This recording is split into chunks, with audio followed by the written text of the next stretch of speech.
like I said, Clemson's got no defensive lineman committed. They wanted to come into this. Coming in, I think they wanted to take 2 ends. They had one locked up with Jihad Campbell out of IMG. All 3 of their IMG guys decommitted after Brent Venables left. And I know people want to think there's some big conspiracy here with the IMG guys, but I really don't think. I think it's just as simple as they committed to play for Brent Venables. And when he left, so did they. But Campbell's departure is a big hit. You know, he at least gave them one defensive end, and defensive end is a position they're starting to get thin at.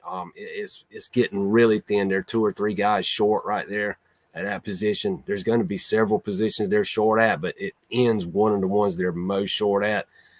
I still think they'll try to add one, at least one before the signing day in February. They'll possibly try to add 2. I mean, who those guys are at this point, I don't know. We might have to get through early signing day before we get a good read on exactly who they start to target. Then, Jason, another guy you served up for me, 6'3", 290 defensive lineman Ahmad Moten out of Fort Lauderdale. Now, this is a guy that I think they could possibly have a shot with. I don't expect him to sign until February. You know, he's another guy that really came on strong late in his senior, during his senior season.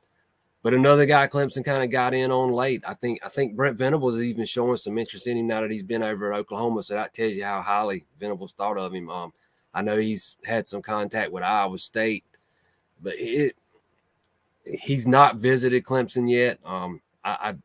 That's one thing, Clemson, Dabo Swinney's high, does. He wants you to make the effort to get to the school to prove to him, he thinks that he says that if you're not going to make the effort to get up there on your own for a couple of days, how does he know you're going to stay there 3 or 4 years? So until he takes a visit up there, official, unofficial, whatever kind, the jury's still out. We'll just have to see how this one plays out. But he's definitely a guy to keep an eye on, especially if they miss on Perry, like I suspect they will. They still want to try to add a tackle. I mean, I think if somehow they don't, it wouldn't be ideal. It wouldn't be devastating, but they want to add a tackle in this class. They only added one last class, not adding one in this one would hurt, but getting Tyler Davis back next year kind of eases that blow a little bit if they don't add one.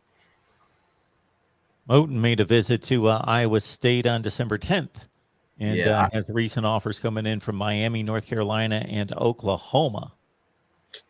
Yep, I thought Venables had offered him. I couldn't remember for sure if he did or not. I knew he was getting in on him since he'd been over there, though. So he may want to jump in the car and check out a football game in the state of Florida coming up here in a couple of weeks between Clemson and Iowa State. There's an idea.